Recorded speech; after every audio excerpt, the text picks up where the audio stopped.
వృద్ధులు, అభాగ్యులు, ఒంటరి మహిళలు, చేనేత కార్మికులు, గీత కార్మికులు, వికలాంగులు, మరి ఎయిడ్స్ పేషెంట్లు, డయాలసిస్ పేషెంట్లు, వీళ్ళకంటే పేదలు, వీళ్ళకంటే ఇంకా కష్టాల్లో ఉన్నటువంటి వాళ్ళు ఎవరైనా ఉంటారా? అంటే మీరు అత్యంత పేదలే వీళ్ళు. మరిగా మాది పేదల ప్రభుత్వము, మాది పేదలకు ప్రాధాన్యం అని చెప్పుకునే అర్హతనే మీకు లేదు. అత్యంత పేదలైన అవ్వాతాతలను, ఆసరా పెన్షన్ లబ్ధిదారులను, వితంతువులను, ఒంటరి మహిళలనే మర్చిపోయింది ఈ ప్రభుత్వం. దారుణ వంచన చేసింది వాళ్ళు.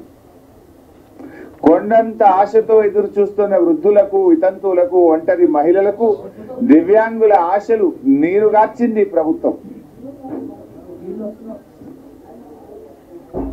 అంటే మీరు రెండు ముఖ్యమైనది, మహిళలు మన సమాజంలో అత్యంత ప్రాధాన్యత కలిగినటువంటి వాళ్ళు, వృద్ధులు, వితంతువులు అత్యంత ప్రాధాన్యత కలిగినటువంటి వాళ్ళు. అసలు మీ మేనిఫెస్టోలో అతి ముఖ్యమైన రెండింటినే మీరు పక్కకు పెట్టిండ్రు. మూడో ముఖ్యమైనటువంటి వాళ్ళు విద్యార్థులు, రేపటి పౌరులు, భవిష్యత్తు వాళ్ళది. ఆ విద్యార్థులకు 5 లక్షల విద్యా భరోసా కార్డు అని మీ మేనిఫెస్టోలో చెప్పారు, స్కూటీలు చెప్పారు.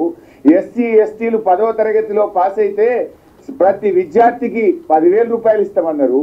ఏది దాని ప్రస్తావన? దళిత గిరిజన విద్యార్థులకు మోసం, మొత్తం విద్యార్థి లోకానికి మోసం. విద్యా భరోసా కార్డు ప్రస్తావనే లేదు. 100 రోజుల్లో 6 గ్యారెంటీల్లో చెప్పి ఇవాళ విద్యార్థులకు కూడా మీరు తీవ్రమైనటువంటి మోసం చేశారు. ప్రజాపాలన కింద 1,90,00,000 దరఖాస్తులు వచ్చినాయి. వెంటనే రేషన్ కార్డులు ఇస్తామని చెప్పిండ్రు. ఏది రేషన్ కార్డుల ప్రస్తావన ఏది? ఎప్పటి నుంచి ఇస్తారో చెప్పలేదు. మరో ముఖ్యమైనటువంటి వాళ్ళు నిరుద్యోగులు. 4,000 భృతి ఇస్తామన్నారు, 2 లక్షల ఉద్యోగాలు అన్నారు, జాబ్ క్యాలెండర్ అన్నారు. ఇవాళ బడ్జెట్లో చూస్తే జాబ్ క్యాలెండర్ ప్రస్తావన లేదు. నిరుద్యోగ భృతి 4,000 గురించి అసలే చెప్పలేదు. ఉద్యోగాల నియామకాలు ఎప్పట్లోగా చేస్తారో కూడా చెప్పిన పరిస్థితి లేదు.